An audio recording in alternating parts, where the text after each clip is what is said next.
oportunidade de poder retornar a esta casa para louvar o nome do Senhor. Sinto bastante honrado por essa rica oportunidade. Você que está de posse da Bíblia Sagrada, livro dos Atos dos Apóstolos, capítulo de número 12. Enquanto você vai procurando, quero louvar a Deus por mais uma vez Ele me dar essa honra de poder ministrar a sua palavra. Quero louvar a Deus pela vida do nosso pastor presidente, pastor João Nunes dos Santos, juntamente com a pastora Silvana Nunes Santos. Deus abençoe esse casal que o Senhor colocou para nos abençoar. Também não posso esquecer o pastor Marcílio Carola, missionária Deise Carola, um casal que são meus pais, meus amigos, meus pastores, nossos irmãos em Cristo Jesus. A minha esposa, dispensa comentários, é a mais bonita dessa igreja e é só vitória. Deus abençoe a todos, aos obreiros e obreiras que estão aqui no altar, aos músicos, Deus abençoe cada um de vocês. Deus abençoe cada obreiro que está trabalhando na nave da igreja, você que está cooperando com esta obra. Também quero louvar a Deus pela vida do mecânico, Felipe. Faça assim, meu filho. Isso, olha para lá, olha para lá. Esse ali é meu mecânico, uma benção. O carro chega lá, sai novinho. E se voltar, pode ser por outra coisa, mas pelo mesmo que resolveu, não.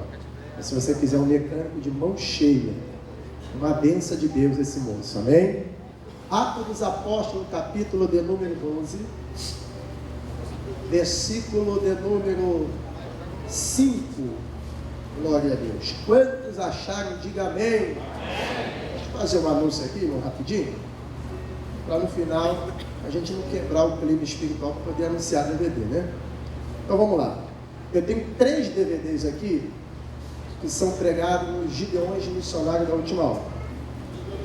Esse aqui tem Samuel Mariano louvando. Esse aqui tem Fabiana Anastácio louvando. Esse aqui tem William Nascimento e Anderson Freire louvando.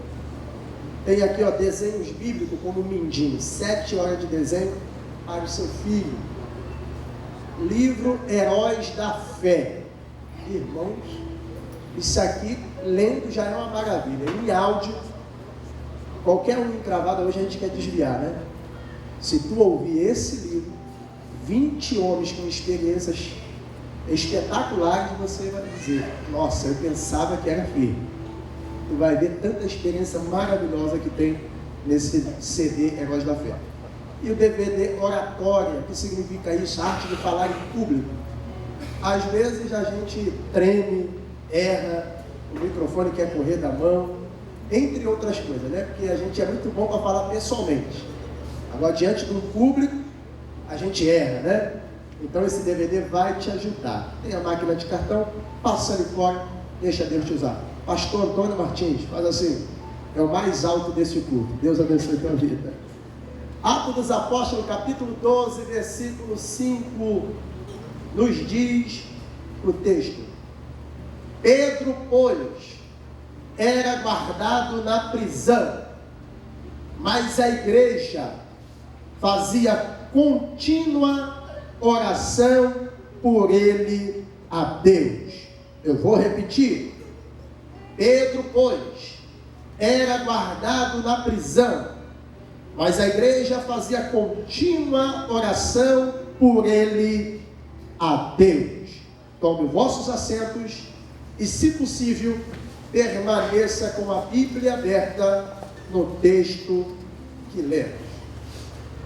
Meus irmãos, esse texto que acabamos de ler, ele é de suma importância para os dias atuais em que estamos vivendo. Dias este que a Bíblia lhe chama de dia mau, onde diversas coisas têm acontecido como sinais da vinda do Senhor. Observando esse capítulo de número 12, do Atos dos Apóstolos, nós vamos aprender algumas verdades para que possamos aplicar para o nosso contexto. De primeira mão, no capítulo 8 do Atos dos Apóstolos, vai dizer que uma grande perseguição se levantou contra a igreja. se levantou contra os irmãos, se levantara contra os servos de Deus. No interim, alguns irmãos saíram de Jerusalém e foram morar em outras cidades devido à perseguição. No interim dessa perseguição, nesse capítulo 12 que lemos, no seu versículo de número 1, a perseguição ela continuou a punho do rei Herodes. E o texto vai dizer que ele apanhou um dos apóstolos por nome de Tiago, o maltratou e assim decapitou a sua cabeça. E assim ele se tornou o primeiro mártir dos apóstolos. Percebe que o autor no versículo 1 e 2 vai dizer que aquilo que Herodes fizera ou executara agradou a multidão ou a oposição. Se percebe que ele tinha perdido prestígio, tinha perdido popularidade. Então alguma coisa ele teria que fazer para trazer os holofotes, os olhos do povo para a sua pessoa. Então nada mais, nada menos que perseguir a igreja, perseguir a elite, perseguir os apóstolos do Senhor. Percebe que o nosso irmão Tiago era um dos líderes da igreja em Jerusalém. Então Herodes entendeu: se eu derrubar o líder, eu vou desestruturar toda a igreja do Senhor. Mas mal ele sabia que Tiago não estava só. Tinha outros apóstolos que lhe auxiliavam na igreja. Pois bem, derrubando um, o Senhor levanta outro. Tirando a vida de um, Deus levanta outro. Tiago parte para a eternidade. E aquilo como agradou Herodes, e ele ganhou prestígio diante do povo, ele mandou prender mais um. Então ele coloca no cárcere o nosso irmão Pedro. Agora Pedro foi encarcerado numa prisão, guardado por 16 soldados em um quarteto. Ou seja, cada legião de soldados havia 4, totalizando 16 homens armados. O texto em pauta vai dizer, no versículo de número 4, que Pedro agora está aprisionado, está acorrentado, e sabendo que naquela noite ele seria apresentado na grande festa da Páscoa dos judeus, e assim posteriormente ser morto, como alguns dias anteriores Tiago foi. É de suma importância o que eu vou falar agora. No versículo de número 5, tu percebe que quando o irmão Pedro é preso, a igreja do versículo de número 12 estava reunida na casa da irmã Maria, onde ela tinha um filho por João Marcos, o mesmo autor do Evangelho de Marcos. E lá a igreja estava orando constantemente, como quem diz: Senhor, Tiago foi preso e o Senhor não deu livramento, mas nós não aguentamos perder mais um. Então o Senhor dá livramento a Pedro. Agora vem uma indagação. Quando Tiago foi preso, não há nenhuma referência que a igreja orava de contínua oração, embora entendemos que ela orava. Mas quando Pedro fora preso, se entende que a igreja acordou e passou a orar mais um pouquinho. Então eu arrisco a dizer que Deus, pela segunda vez, permitiu Pedro ser preso, não para o matá-lo ou perder a sua vida, mas para dar um saculejo santo na igreja, para que ela pudesse se despertar. Por quê? Porque quando Tiago foi preso, a igreja não orou intensamente como orou para dar livramento a Pedro. Então às vezes Deus permite a gente passar algumas coisas. Não que Deus quer nos matar, Deus quer simplesmente usar essa crise para nos despertar e mostrar que podemos vencer, nos mostrar que podemos progredir, nos mostrar que podemos crescer em meio às tribulações. Guarde isso. A prova que Deus criou, a tribulação, a luta, a perseguição, seja em qualquer área e instância da nossa vida, Deus sempre usa ela como veículo para nos aperfeiçoar e para nos abençoar. O que Deus está falando nesse texto é que essa crise que você tem enfrentado, não foi o diabo que colocou você, mas foi Deus que colocou você lá dentro, para te mostrar que assim como Ele livrou Sadraque, Mesaque e Abidnego, Ele também tem poder para te livrar. Ele tem poder para te pegar com mão forte e te tirar e te exaltar para a glória de Deus. Queridos e queridas, nós pregadores temos o costume de pregar que Deus vai te arrancar da prova, Deus vai te arrancar da luta, Deus vai te arrancar do vento. Pois bem, Deus arranca, Deus tira, com mão forte, Ele pega na tua mão e faz você sair. Mas quando eu leio Mateus capítulo 14, no versículo de número 31, você conhece, Jesus na alta madrugada, na quarta vigília entre 3 às 6 da manhã, Ele vem andando sobre as águas. De repente os discípulos apavorados, já perdendo a fé, alguém grita um para o outro: é um fantasma. Pois bem, Jesus ouve aquela expressão e Ele diz: não temas, sou eu. É engraçado que no outro barco que Jesus estava dormindo, primeiro Jesus acalmou o vento e as águas. Nesse texto, Jesus primeiro acalmou os discípulos para depois acalmar as águas. Tem momento, aleluia, que Jesus precisa acalmar você e não o vento. Já reparou?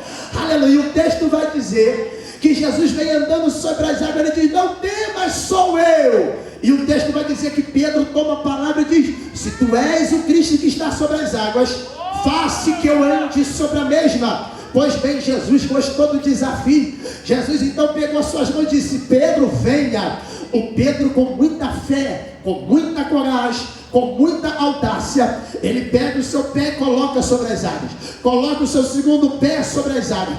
E é curioso que ele foi andando sobre as águas, olhando para Jesus. Eu não sei se você interpretou o que o Espírito Santo ministrou, mas eu vou melhorar a profecia para você. Escute isso: Jesus não arrancou Pedro do barco, Jesus não arrancou Pedro do vento, Jesus não arrancou Pedro do vendaval, mas percebe que Pedro saiu do vendaval olhando para Jesus. Pedro saiu daquela ventania olhando para Jesus. Levante as suas duas mãos que eu vou profetizar. Jesus não vai te arrancar dessa prova, mas você vai sair dessa prova olhando para Jesus. Oh, glória! Querido, o que Jesus está falando é que o pontapé inicial tem que ser teu. Jesus tem poder de te arrancar, de te tirar, mas o que Ele está falando é o seguinte: você pode sair. Sabe qual é o segredo? Olhar para mim, não para o vento. Olhar para mim, não para a tempestade. Olhar para mim, não para a crise. Olhar para mim, não para a porta fechada. Olhar para mim e não olhar para a enfermidade da carne. Se você olhar para Jesus, vai andar sobre as águas, vai triunfar sobre as lutas, vai granjear sobre as crises para a glória de Deus. Talvez alguém possa dizer: mas ele naufragou. Aí Jesus, quando chega no barco, tudo se cessa. Aí Jesus fala: homem de pouca fé. Meu Deus, o homem com pouca fé andou sobre as águas. Imagine se tivesse muita fé. Aleluia. Pega na mão do seu vizinho, pega. Aperte a mão dele até ele dar um glória a Deus. Aperte a mão dele até ele dar um aleluia. Aperte a mão dele até ele ser batizado no Espírito Santo. Aperte a mão dele até ele falar em línguas estranhas. E diga para ele: tu entendeu? É só um pouquinho de fé, é o suficiente. Esse pouquinho tu vai triunfar sobre o mar, tu vai triunfar sobre a crise, tu vai levantar a bandeira da vitória, vai balançar ela e vai dizer: o Senhor me abençoou. Às vezes a gente não entende, às vezes a gente questiona, às vezes a gente se pergunta por que estamos em tantas crises. Escute, eu já disse e repito: Deus te colocou nela. para te mostrar que essa crise é um veículo para te abençoar. Ei, em Apocalipse capítulo de número 1, Deus permitiu que João, o apóstolo do amor, fosse preso, e ele mesmo escreve a punho no capítulo 1 dizendo: por causa do testemunho de Cristo e por ter pregado Jesus, eu estou em exílio na ilha de Pátimo. Pegou? Ei, sabe por que Deus levou ele para a ilha de Pátimo? Porque lá ele teria tranquilidade para Deus revelar o céu como ele era por dentro. Aleluia! Ei, a crise, Deus sempre vai tirar um proveito para te ensinar alguma coisa. Em Atos dos Apóstolos capítulo 9, quando Saulo cai do cavalo, ele se converte, vai para a casa de Ananias. Dali o texto vai dizer em Gálatas que ele vai 14, viaja por alguns dias, fica 14 anos no deserto da Arábia, e depois de 14 anos ele retorna a Jerusalém como Paulo, pregando. Agora percebe que a Bíblia não fala o que ele fez 14 anos lá, mas a Bíblia vai contar mais ou menos. Segundo a carta aos Coríntios capítulo 12, ele vai dizer: não sei se foi em espírito, não sei se foi em alma, mas eu fui levado ao terceiro céu, aleluia, onde recebi revelações inefáveis que o homem não é lícito contar. Entendeu? Deus te coloca no deserto da Arábia, Deus te coloca na ilha de Patmos, Deus te coloca até na prisão de Herodes, mas é para te ensinar, é para te abençoar, é para te exaltar. Deus vai tirar proveito dessa prova. Tudo que você está passando está no controle de Deus.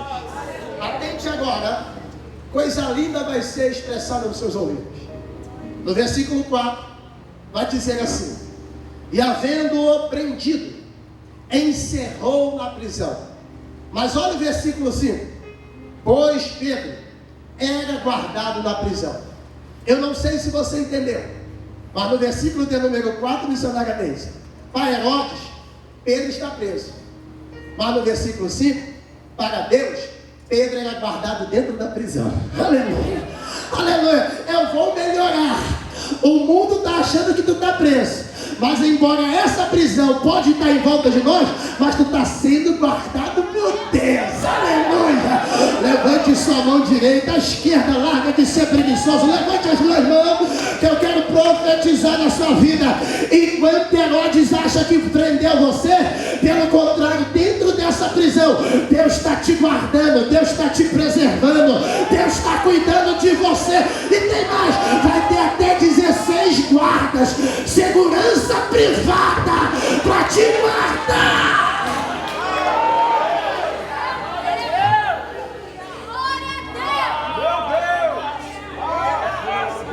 É linda essa passagem, porque Herodes achou que prendeu ele, mas lá no céu Deus toca em Herodes para botar 16 guardiães.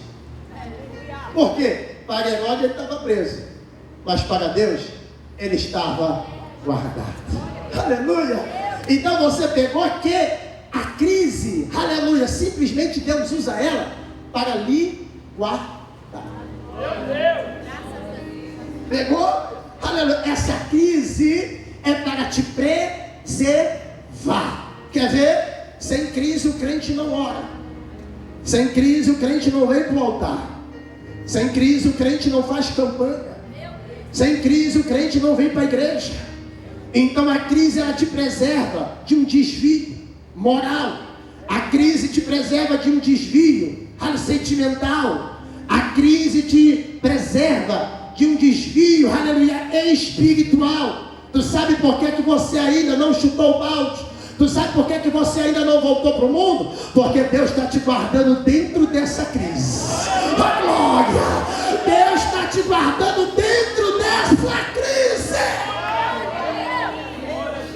Levante sua mão direita, coloca no ombro do seu vizinho, balança ele até ele se irritar com você. Isso, aleluia. Balança mais forte, aleluia. E diga bem, nessa crise que Deus te colocou, aleluia, para Herodes você está preso, mas para Deus tu está guardado. Oh, calabarabaxé. Aleluia, para Deus tu está guardado. Repare a sua atenção. Pedro estava tão guardado por Deus dentro da prisão, que Herodes ia matá-lo daqui a algumas horas. Se eu estivesse no lugar de Pedro, irmão, eu ia orar como nunca orei na minha vida. Pense, eu vou morrer daqui a pouco. Eu vou ficar rindo, irmão. Eu vou ficar descansado dentro da prisão. Irmão, eu naquela hora em diante, pós a notícia, eu ia orar, chorar, gritar, bater pé, dar soco na parede. Jeová, me livra! Aí o texto vai dizer que Pedro foi dormir. Esse é o problema do crente. A crise vem, ele se desespera. Mas quem é guardado dentro da prisão, ele vai descansar. Por quê? Escute isso. Eu tentei imaginar, ou pensar, ou pelo menos adentrar a mente de Pedro. Por que ele foi dormir? Por que ele foi roncar? Sabe por quê? Pedro entendeu que não estava preso por Herodes. Ele estava guardado por Deus. E quem entende que a crise está ali guardando, ele não se desespera. Ele entende que Deus está no controle. Segundo, se lá atrás Pedro, dentro da sua casa, viu Jesus curar com a sogra. Se Pedro lá em Lucas 5, dentro do seu trabalho, ele pescou a maior pescaria que já ouviu até então. Se lá em João 20, Pedro que não tinha apanhado nenhum peixe, agora Jeová dá 153 peixes para ele. Se lá em Mateus 14 ele com pouco café andou sobre as águas. Meu Deus! Sabe o que ele quis me dizer?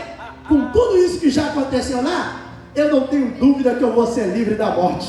Estou nem aí. Eu vou descansar! Eu vou descansar! Sabe o que Pedro quer dizer? Eu com pouco café andei sobre as águas. Imagina o que vai acontecer daqui a pouco. Eu vou dormir, eu vou descansar, porque eu sei que o meu Deus, aleluia, vai me livrar. Escute, quando nós estamos dormindo, existem no mínimo 10 fases do sono. No mínimo 10 fases do sono. E eu vou citar algumas delas para ti, e certamente tu vai entender por que Pedro foi dormir. Antes de eu falar da primeira, eu quero lhe mostrar que quando você está dormindo, literalmente, você sai do contexto que está vivendo. Você se relaxa. Você sai deste mundo presente conturbado que vive. Isso se entende que a pessoa que está afobada fica tranquila. Ela perde todos aqueles pensamentos. Fica literalmente inconsciente de tudo que tem acontecido. Tu entendeu por que você tem que descansar na crise? Porque assim você não fica apreensivo pelo que está acontecendo em volta de você. Aleluia. Então quando a crise sobrevier, vai descansar. Aleluia. Entrega nas mãos de Deus. Aleluia. Porque quando você está acordado, você está ansioso. Mas quando você está descansando, aleluia, você sai literalmente daquela intempérie que você tem enfrentado. Aleluia. Escute isso. Segundo a medicina, eu anotei algumas coisas. O primeiro sono, ou a primeira fase do sono, se chama, aleluia, impulsos hipnóticos. Isso é comprovado pela ciência. O que é impulso hipnóticos? São sensações de saltos e queda. O que significa isso? Quem já não dormiu e enfrentou uma experiência como essa, do nada, você dá um pulo da cama, com uma sensação que você caiu da cama, ou um salto. Não é assim? Isso acontece com todo mundo. Por que isso acontece? Os impulsos de hipnótico faz que nossas funções cerebrais descansem, trabalhem menos. Redobre a sua atenção. Enquanto você está acordado, apreensivo pela crise, aleluia, as suas funções cerebrais estão em constante movimento, ao ponto de se estourar. Mas quando você descansa, dorme, as funções ficam mais devagar. É aí que se dá início e impulsos como queda ou salto. Resumo: quando você dorme, aleluia, tudo que estava elétrico fica tranquilo. Eu vou remelhorar. Escute, enquanto você está aí se escabelando pela crise, Deus está falando: quer descansar, quer triunfar sobre ela? Vai dormir, vai descansar. Aleluia.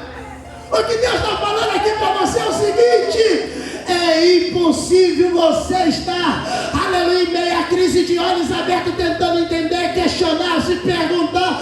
Deus está dizendo: descanse na sombra do Onipotente, aleluia. E em meio à crise você vai descansar. E alguém vai perguntar: mas como pode? E ele vai entender e você vai explicar, mostrando para ele que é possível. Para Herodes eu estar preso, mas para Deus eu estou guardado. Para Deus eu estou descansando.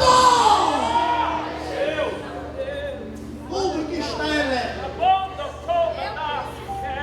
vai ficar tranquilo. Aleluia. Pega a sua mão, coloca no ombro do seu vizinho. Pega a sua mão, coloque no ombro do seu vizinho. Balance ele até ele se irritar com você. Aleluia. Isso. E diga para ele: tu quer que essa crise cesse? Descansa. Aleluia. Tudo que está elétrico vai descansar. Quem recebe, levante as duas mãos, que eu quero profetizar aqui na sua vida. Aleluia. Quem descansa vai viver impulsos hipnóticos. Que é isso, pregador? Tudo que está elétrico vai se tranquilizar. E alguém vai perguntar: quem é este? E tu vai dizer: o Senhor Deus que fez os céus e a terra. Aleluia. Ele é que é do mar, ele é que é do vento, ele é que é da tempestade. Escute. Em Gênesis 19, 18 e 19, dois anjos chegam na casa de Ló. Entra para dentro da mesma. Redobre a sua atenção. Os homens da cidade bateram na porta e disseram: Ló, manda que esse homem saia para fora e vamos abusá-lo dele. O texto vai dizer que Ló sai até a porta e ele fica defendendo a sua casa, os dois anjos de teofania e os homens querendo atacá-lo. Percebe que da minha direita, dentro da casa, estão os anjos e a sua família, a família de Ló. No meio está Ló na porta, e na frente de Ló estão os homens da cidade enfurecidos, querendo adentrar e matar aqueles homens. Agora percebe, enquanto Ló estava no meio, tentando defender, ele não conseguiu. Aí sabe o que os dois anjos fez? Ló, tem que inverter a posição. Vem para trás e deixa a gente para frente. Aleluia! Enquanto você querer defender, tu não vai arrumar nada. Mas quando os anjos virem para frente, você vir para trás, sabe o que vai acontecer? Os inimigos vão ficar cegos, vão procurar a porta e não vão achar. Sabe o que Deus está falando? Enquanto tu querer resolver com o seu braço carnal, não vai adiantar. Dá um toque no teu irmão, ele inverta a posição com o anjo. Aleluia. Inverta a posição com o anjo. Pode ter certeza, o teu inimigo será cegado, não vai achar a sua casa, não achará a tua porta. Oh, glória a Deus! Segunda fase do sono, e eu deixo dar uma corrida. A segunda fase do sono se chama, ou melhor, na segunda fase do sono, nós crescemos um pouco. pregador, tu está maluco com parafuso a menos. Se você buscar no Google, na internet, você vai ver que quando nós estamos dormindo, as nossas vértebras, as nossas colunas, elas se contraem um pouco. Ou seja, elas se abrem. E a medicina comprova que é literalmente para elas se hidratarem, descansarem um pouco. Então você é inteligente. Se as suas vértebras e a sua coluna se abrem, certamente, se você tem 1,80 m, você passa a ter 1,82 m, 1,83 m. Mas esse crescimento é só enquanto está dormindo. Quando você acorda, aleluia, as vértebras ou a coluna voltam para o seu devido lugar. Tu entendeu? Enquanto você está apreensivo, você não cresce. Mas quando você descansa, você cresce. Aleluia! Oh glória! Eu posso profetizar? Tu quer que eu sou profeta para a sua vida? Levante as duas mãos, por favor, o mais alto que você puder. Eu quero profetizar aqui que em meio à crise, em meio à prisão de Herodes, tu vai ter crescimento, tu vai ter crescimento, tu vai ter crescimento, tu vai ter crescimento. Eu estou pregando para crente inteligente, tu vai ter crescimento, tu vai ter crescimento. Eu estou profetizando para crente que recebe, tu vai ter crescimento, tu vai ter crescimento, tu vai crescer em meio à crise.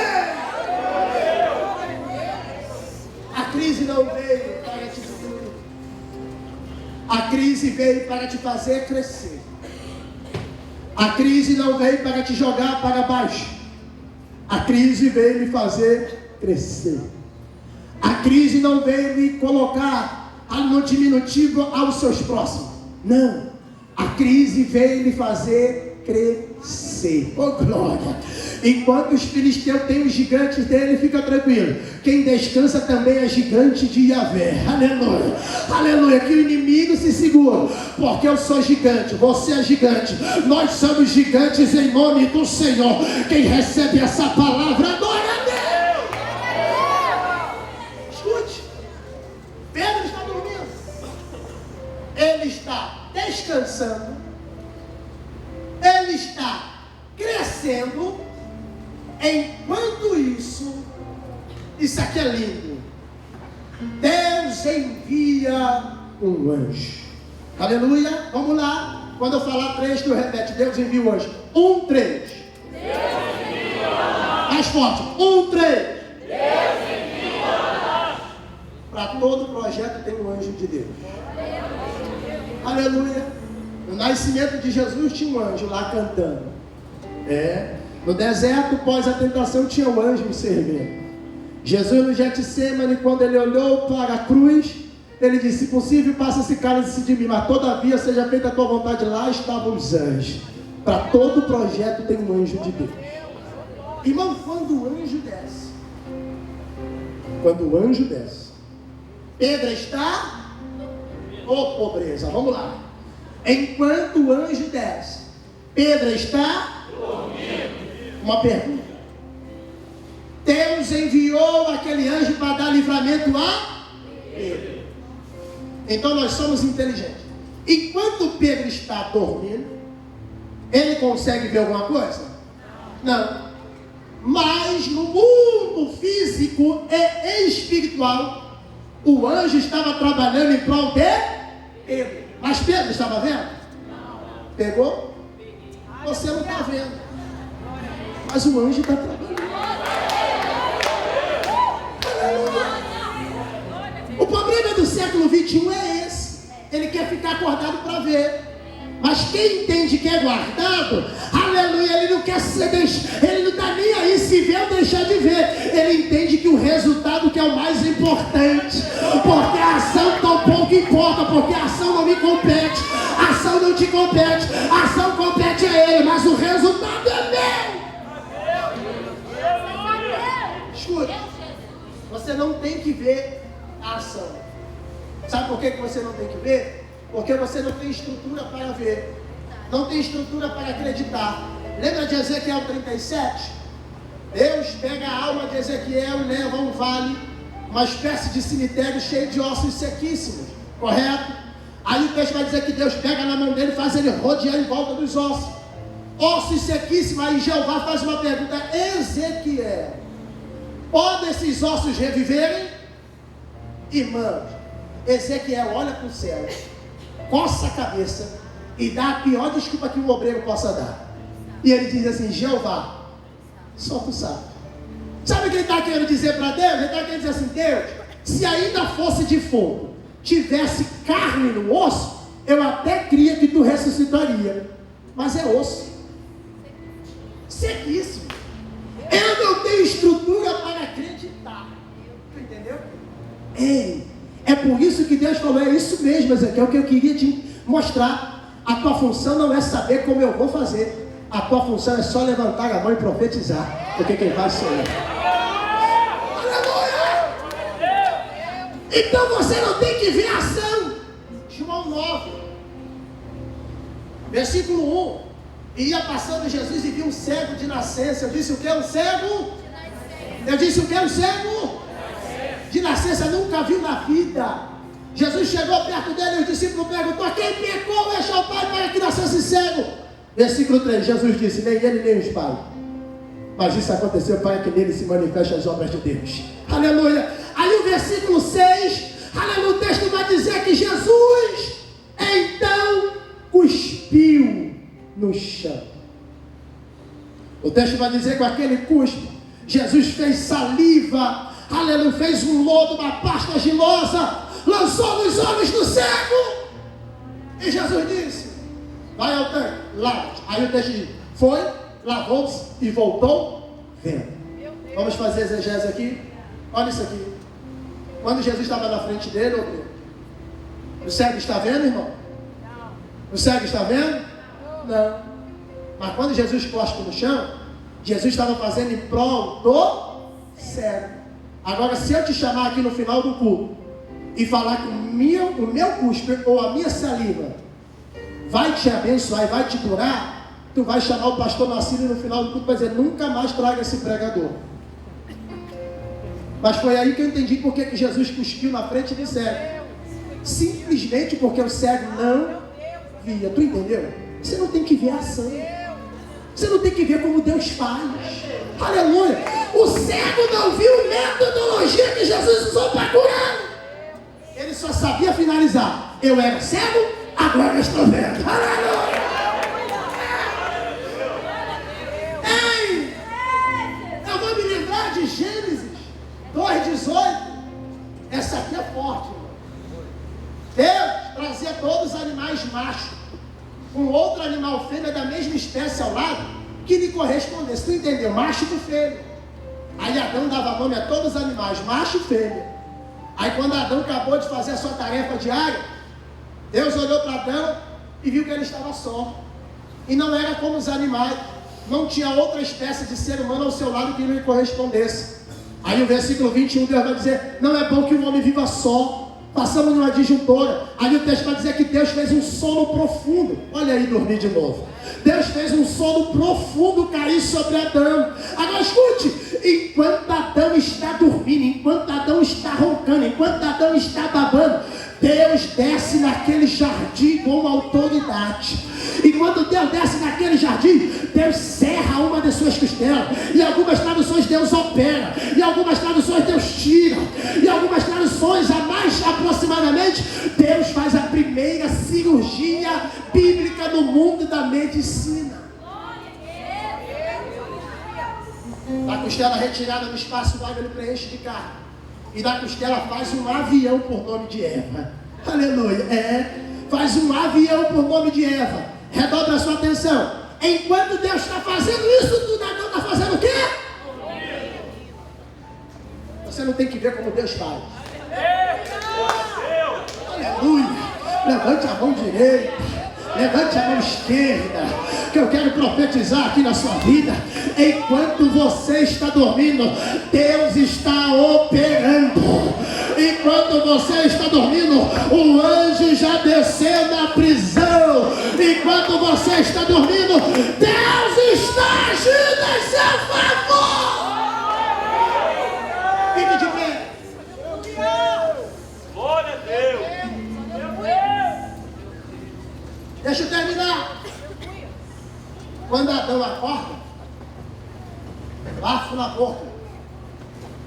rebela nos olhos, cega no ouvido.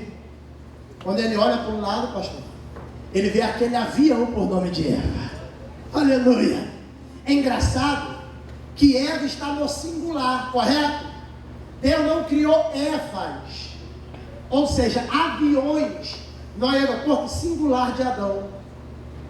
No século 21, os Adões da vida, que é várias Evas, né? Olha para o Adão aí do teu lado e diga: no teu aeroporto tem que ter só uma Eva. Só uma. Aleluia! Só uma. Escute. Deus então faz Eva estar linda ao lado de Adão. Irmão, Adão descansou tanto em Deus, que sabe o que Adão, quando ele acorda, ele faz?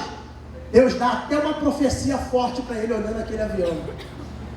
Ele recebe uma inspiração e diz: portanto do varão foi tomado, osso do meu osso, carne da minha carne. Aleluia. Ambos serão uma só carne.